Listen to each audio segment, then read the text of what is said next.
আসসালামু আলাইকুম। আল্লাহ পবিত্র কোরআনে অনেক নবী রাসূল এবং অনেক জ্ঞানী গুণী ব্যক্তিদেরকে নিয়ে অনেক ঘটনা শেয়ার করছে।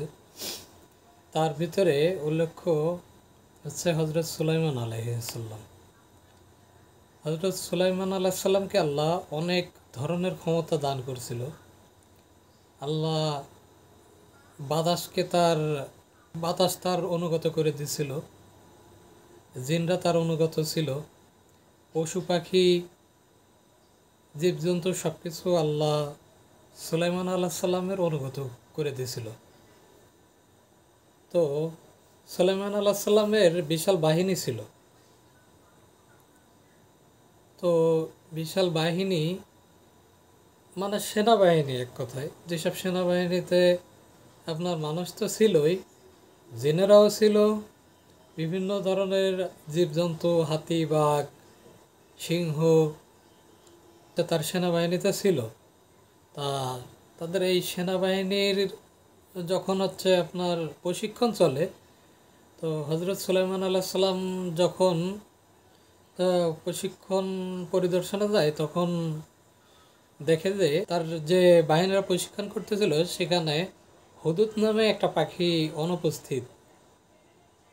তা সুলাইমান আলাইহিস সালাম হুদুদ পাখির কথা জিজ্ঞেস করলে তারা জানায় যে হুদুদ পাখি আসলে এখানে অনুপস্থিত।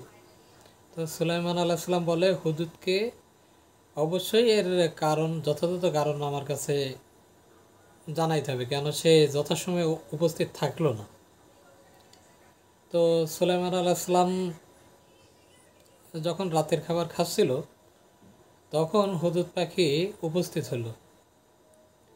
তারপরে সে সুলাইমান আলাইহিসসালামকে যাই বলল, হে নবী, আমি আপনার কাছে এমন একটা খবর নিয়ে আসছি যে খবর আপনি জানেন না। তো সুলাইমান আলাইহিসসালাম বলল, কি খবর? তখন বলল যে আমি এমন একটা রাজ্যের খবর নিয়ে আসছি যে রাজ্যের মানুষরা আল্লাহর ইবাদত করে না, তারা হচ্ছে সূর্যের ইবাদত করে, সূর্যের সাজদা করে। সেই রাজ্যের মানুষও করে, সেই রাজ্যের রাজাও করে। তো যথাযথ কারণ বর্ণনা করার পরে সুলাইমান আলাইহিস সালাম হুদুদ পাখিকে বলল, ঠিক আছে। এ, মানে সুলাইমান আলাইহিস সালাম চিন্তা করলো যে মানুষ এত বড় বোকা হয় যে আল্লাহর ইবাদত বাদ দিয়ে তারা সূর্যের ইবাদত করে। সুলাইমান আলাইহিস সালাম তৎক্ষণাৎ একটা চিঠি লিখলো। লেখার পরে বলল যে এই চিঠিটা তুমি ওই রাজ্যের রাজার কাছে দিয়ে আসো। তো হুদুদ পাখি সেই চিঠিটা নিয়ে আবার সেই রাজ্যে যায়। যাওয়ার পরে সেই রাজ্যের রাজা ছিল একটা রানী, তার নাম ছিল হলো বিলকিস। এই বিলকিস রানী যখন ঘুমাচ্ছিল, তখন ওই হুদুদ পাখি চিঠিটা নিয়ে তার জানালা দিয়ে প্রবেশ করে। করার পরে চিন্তা করে যে চিঠিটা সে কী করবে, চিঠিটা কি ফেলা দিয়ে চলে যাবে নাকি জাগলে দেবে। তো হঠাৎ করে তার মুখ থেকে চিঠিটা পড়ে যায়, পড়ে গেলে সে চিঠিটা পড়ে গেলে দূর থেকে মানে চলে যায়, দূর থেকে এবার পর্যবেক্ষণ করে। মানে সে হলো এক কথায় সুলাইমান আল্লাহ সাল্লামের গোয়েন্দা বিভাগের লোক ছিল। তা যখন রানী বিলকিস ওই চিঠি পড়ার শব্দের আওয়াজ পায়, পাওয়ার পরে সে ঘুম থেকে উঠে দেখে যে তার একটা চিঠি। এখন সে চিঠিটা খুলে পড়ার পরে চিন্তা করে যে এই চিঠিটা আমার কাছে কে দিল। মানে সে উত্তেজিত হয়ে যায়, তার প্রহরী সবাইকে, যে তোমরা কেউ দেখো নাই, আমার অনুমতি ছাড়া এই রুমে কে প্রবেশ করলো। তো যখন প্রহরীরা বলে যে না, কেউ তো প্রবেশ করে নাই, তখন মানে সে অবাক হয়ে যায় যে এই চিঠিটা তাহলে আমার কাছে আসলে কি করে। তো সুলাইমান আলাইহিস সালাম যে চিঠিতে লিখছিল যে তোমরা অহংকার করো না, এক আল্লাহর ইবাদত করো এবং আমার কাছে আত্মসমর্পণ করো। তখন এই চিঠিটা পড়ার পরে রানী অনেক চিন্তিত হয়ে যায়। চিন্তিত হওয়ার পরে সে চিন্তা করে কি করা যায়, কি করা যায়। অনেক চিন্তার পরে সে তার যে মন্ত্রী পরিষদ আছে, মন্ত্রী পরিষদের সবাইকে ডাকে। ডাকার পরে তাদের কাছে শেয়ার করলে মন্ত্রী পরিষদের অনেক লোক চিন্তা করে যে তাহলে তো যুদ্ধ আসন্ন, আমাদেরকে যুদ্ধ করতে হবে। তো তার ভিতরে একজন জ্ঞানী লোক থাকে, সে চিন্তা করে যে না, আহ, আমাদের উচিত যে চিঠিটা পাঠাইছে তার একটু যাচাই বাছাই করা, তার সম্পর্কে জানা। হুট করে যুদ্ধে যাওয়া যাবে না। তো তখন মানে তারা একটা সিদ্ধান্তে আসে যে তারা অনেক মূল্যবান রত্ন, হীরা জহরত যা আছে তাই দিয়ে একটা উপহার তৈরি করে। করার পরে দুধের মাধ্যমে তারা মানে ওই সুলাইমান আল্লাহ সাল্লামের কাছে ওই উপহার পাঠায়। তো যখন সুলাইমান আল্লাহ সাল্লামের রাজ্যের দিকে দূতেরা ওই উপহার নিয়ে যায়, তো তারা যাইতে যাইতে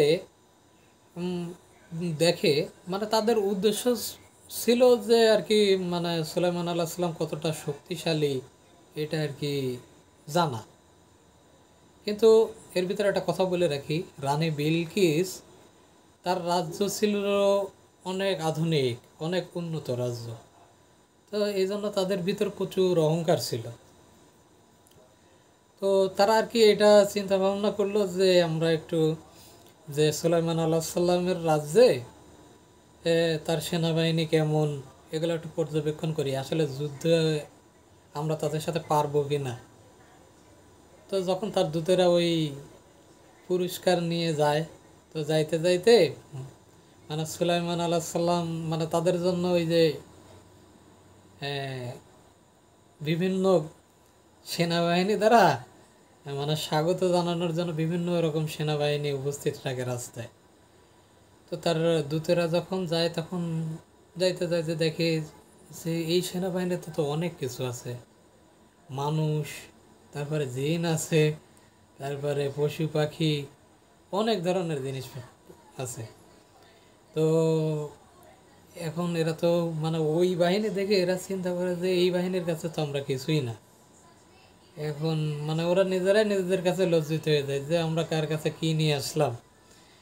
তো তখন সুলাইমান আল্লাহ সাল্লামের দায়িত্বশীল এক লোকের কাছে তারা বলে যে আমরা রাজা সুলাইমান আল্লাহ সাল্লামের জন্য এই উপহার নিয়ে আসছি। তো সে দায়িত্বশীল লোক বলে যে তাহলে তোমরা এই জায়গায় অবস্থান করো, তোমাদের খাওয়া দাওয়ার ব্যবস্থা করি, মানে খাওয়া দাওয়ার ব্যবস্থা করে তাদের। আর সে ওই উপহার নিয়ে সুলাইমান আল্লাহ সাল্লামের কাছে যায়।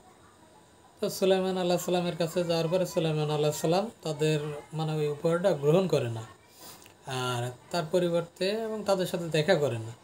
তার পরিবর্তে তাদের বলে দেয় যে হ্যাঁ, আল্লাহ আমারে অনেক নিয়ামত দান করছে, তোমাদের এই উপহার আমার প্রয়োজন নেই।